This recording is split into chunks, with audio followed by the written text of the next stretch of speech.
Bueno, buenos días para todos. Gracias por el espacio y por estar ahí escuchándonos. Nuestra ponencia se titula Una laptop por niño, de la categorización a la inclusión, un análisis genealógico de la escuela y la tecnología. ¿Qué queremos decir con esta titulación? ¿Qué pretendemos significar con ella? Bueno, en primera instancia, allí aparecen algunos términos a los cuales nos vamos a enfocar.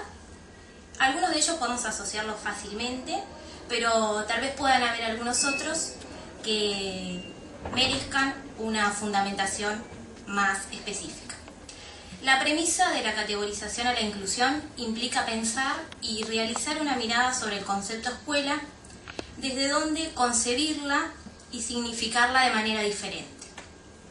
Mientras que en un momento o época la escuela era categorizada, queremos decir con esto adjetivada, una escuela que no podía ser nombrada simplemente por el sustantivo, sino que debía de agregársele algo, no podía ser nombrada como escuela a secas, sino que era una escuela de.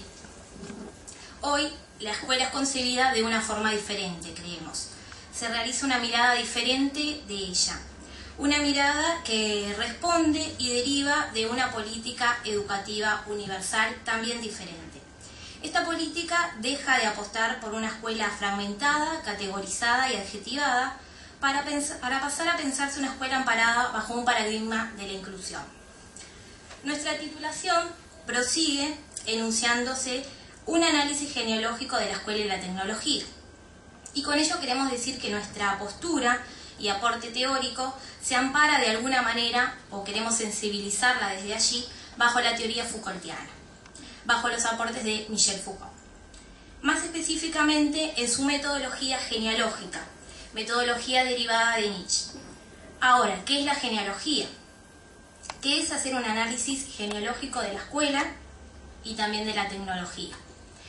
En palabras de Foucault, la genealogía es gris, es meticulosa, tarea indispensable percibir la singularidad de los sucesos, fuera de toda finalidad monótona, encontrarlos allí donde menos se espera y en aquello que pasa desapercibido, por no tener nada de historia, los sentimientos, el amor, la conciencia, los instintos. Captar su retorno, pero en absoluto para trazar la curva lenta de una evolución, sino para reencontrar las diferentes escenas en las que se han jugado diferentes papeles. Definir incluso el punto de ausencia. Recién por allí hablaban de una historia mínima y yo pensaba, bueno, una historia mínima de este análisis de las tecnologías, pero una magna y amplia genealogía sí.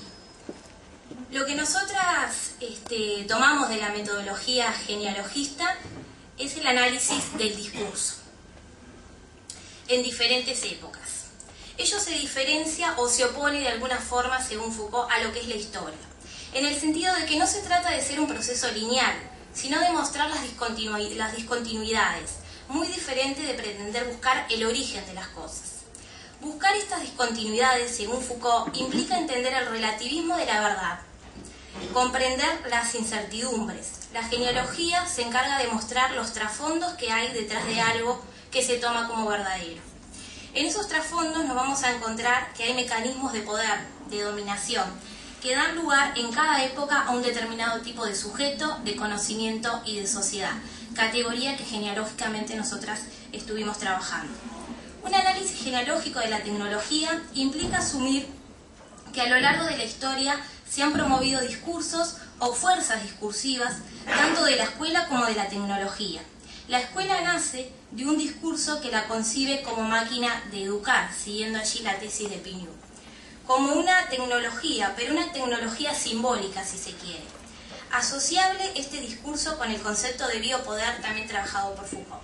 La tecnología, genealógicamente, es analizada, allí nos centramos en el aporte de Jorge Huergo, en tres etapas, una etapa prehistórica, otra fundacional y otra en desarrollo. En esa etapa prehistórica quizás podamos encontrar esa ausencia genealógica, pero no por ausencia menos importante.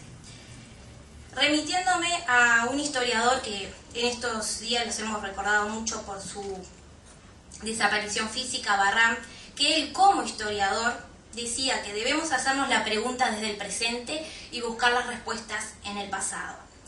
Al investigador le interesa en forma subjetiva lo que al presente le interesa. Y desde una postura genealógica, lo subjetivo se vuelve primordial.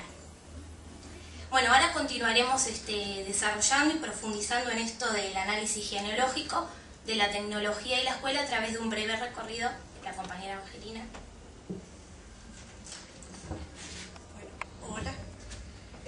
Nosotros, primero, es una hipótesis de trabajo, o un posible análisis, ¿no?, de la inclusión que hemos visto en el correr de estos 2 días, que se puede abordar de diferentes puntos de vista, y bueno, nosotros decidimos hacerlo desde un recorrido genealógico relativamente acotado, o bastante acotado, bueno, por los tiempos y porque en realidad es un punto de partida o una hipótesis, como decía, de trabajo, y todavía no hemos andado demasiado. Bueno, nuestro recorrido empieza identificando épocas. La primera época sería en los 70, la época valeriana, donde si hablamos de una adjetivación, idea que parte del licenciado Antonio Romano, hablamos de una escuela a secas, en donde identificamos ciertos conceptos como sujeto, conocimiento y sociedad, porque si pretendemos analizar la educación, sabemos que esos 3 conceptos, ¿no?, son esenciales. Bueno, acá en esta época podríamos identificar un sujeto educable, dócil, alfabeto. El conocimiento es universal y positivo. Y la sociedad, bueno, está en la transición, como se suele llamar, de la barbarie y la civilización, desde lo filosófico del espiritualismo al positivismo. Al respecto, Bralich sintetiza muy bien el tipo de educación que la sociedad de la época necesitaba. La educación debía jugar en este periodo un papel importante. Era necesario escuelas en la campaña para modificar hábitos de vida y técnicas de trabajo. Era necesario escuelas técnicas para formar obreros calificados y técnicos medios, herreros, carpinteros, requeridos no solo para la industria naciente, sino también por las tecnologías recientemente importadas, ferrocarriles, telégrafos, máquinas agrícolas, etc. Desde este primer indicio al que hacemos referencia ya aparece la tecnología como condicionante de un tipo específico de educación acorde al auge de la industrialización y de los avances que la sociedad de la época evidenciaba. Esta sociedad, marcada por la impronta del proceso de industrialización, necesitaba de un sujeto educado, de un ciudadano alfabeto. Las propias palabras de Varela decían: la educación es lo que nos falta, pero la educación difundida en